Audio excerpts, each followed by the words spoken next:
What else is popping? Alec Baldwin is what's popping, and he has been charged with involuntary manslaughter over the Rust shooting. Remember, he was doing, he was filming back in October 2021 in Santa Fe in New Mexico, and he accidentally shot and killed the cinematographer on set. Remember that? Yeah. So that was very sad, and he, for the longest time, has maintained a defiant tone towards the allegations, claiming his innocence. He's given countless interviews explaining his position and how he didn't intend to, and how, in fact, he was mostly blaming other people for this. Yeah, the Amanar, the person in charge of the Amara. Thank you, the Amara, and the person in charge of the props. Yes. So this is quite interesting. Now, I don't know if this has been verified, but I did hear that they also found live bullets on his belt. Allegedly, yes. Allegedly. Which would counter the notion that it was involuntary. That it was involuntary, because also as a producer of the film, he had every responsibility to ensure that there was no live ammunition present.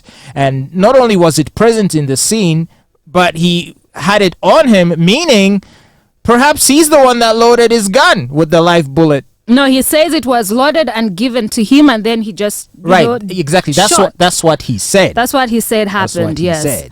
Anyway, so the cinematographer who lost her life, she's called Halyna Hutchins. She passed away, and then there's also another, staff member who was also injured at the scene, but.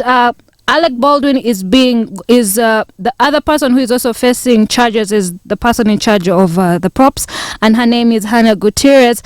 And if they are both found convicted, then they will be spending up to 18 months in jail, and they will have to pay a fine of $5,000 US. 5,000 after somebody lost their lives. There's no compensation to the victim's family.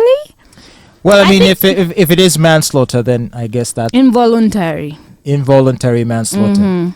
Okay, well, hey, considering considering the other direction it could have taken or gone in, I actually think he's getting off light. Even if he's convicted, he would be getting off light. But it's involuntary, so it wasn't fair. And it wasn't intentional. It's not like he deliberately. But still, 18 months is much better than 20 years or 30 or life. Yeah. Or the death row. Well, the victim's family and her husband came out to say, and his name is Matthew. He went on to say that he supported the filing of the charges, and he says that, and I quote, "It is a comfort to the family that in New Mexico no one is above the law." That's what he said. But Alec Baldwin's team are trying to fight the charges. Wow. So isn't it interesting that this guy can actually pull a trigger and shoot and kill someone and essentially literally be free without charge for almost, has it been a year, if not longer? Yes, it has. It happened in October 2021. And yet my man Top G, they got nothing on him. They ain't even charged him. What do you mean? And did you hear that they have extended his what do you call it? Detention? I feel like for another month. They got nothing on him. He's not been charged, and yet he's been deprived of his freedom for now coming to 2 months. Well, you can't say he's being deprived of his freedoms, because the law in Romania is not the same in the US or the same in Uganda. So in New Mexico, you can shoot someone and kill her and be free the whole time. I think that he hasn't, I think the time when they, detain you is when they think that you're a flight risk and you're going to, run away or anything like that. But he did not refuse that he shot.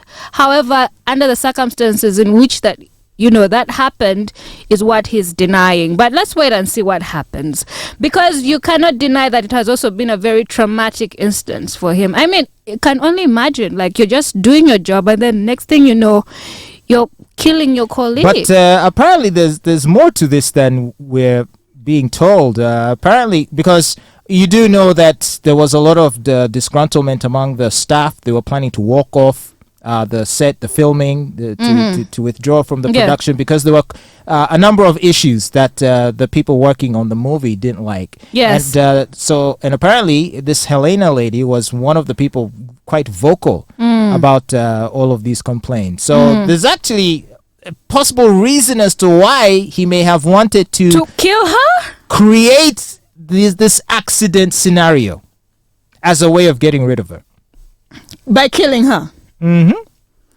That's a bit extreme. Just fire her and find somebody else. It's like how maybe you and your wife getting along, and you're like, man, this wife, how can I get rid of her? That's a bit extreme, Fatboy. That's a conspiracy. And then what you do is you go, because I was watching this documentary about a certain Indian guy, a British Indian, who married a British, an Indian Swede, Swedish Indian. Indian Swedish. Anyway, both Indians. He was from the UK, and for her she was from Sweden. But anyway, they got off to a bad start. The marriage was off to a bad start, and so he took her on a holiday to South Africa. Actually, it was their honeymoon. He took her to Cape Town, and when he was there, one taxi guy came to pick him to take him somewhere, and he asked him, "Hey, there's a person I'm trying to get rid of. Oh my God! Yeah, there's a person I'm trying to get rid of." And the cab driver was at first like, this guy can't be. He can't be serious now. He can't be saying what I think he's saying. It's like, yeah, I'm serious. My wife, I needed to be killed. Can you work something out?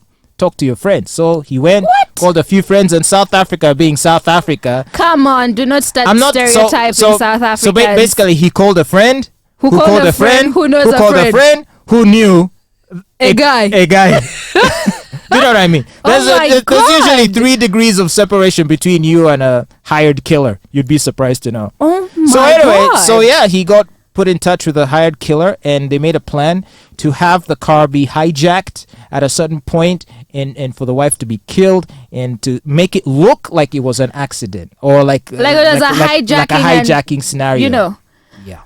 That's wild. So people do such things. So would it be so surprising if Alec Baldwin deciding that this woman is a problem to find ways of dealing with the situation? I think it would be a very stupid way to deal with the situation. Just get you another cinematographer. Fire her, find somebody else, find somebody cheaper. But see, he's never been known to be a calm person. That's true. He called his own daughter a fat pig. Yes, that's true. And he's known to fight with the paparazzi. That's true. He's not the most chill dude out there, so who knows? But that would have been very stupid if that was the case. But anyway, an initial investigation into the incident found that there was a degree of neglect, and producers were fined more than $136,000 million by the New Mexico Environment Department for failing to enforce safety protocols. And the film's production company, that's Rust Movie Productions, argued that it was not responsible for supervising the film set, much less for supervising specific protocols such as maintenance and loading of weapons. Okay. I feel like they are responsible for that. Don't you think? It would be common sense for them to be responsible for that, but I mean, the laws are different everywhere, I guess.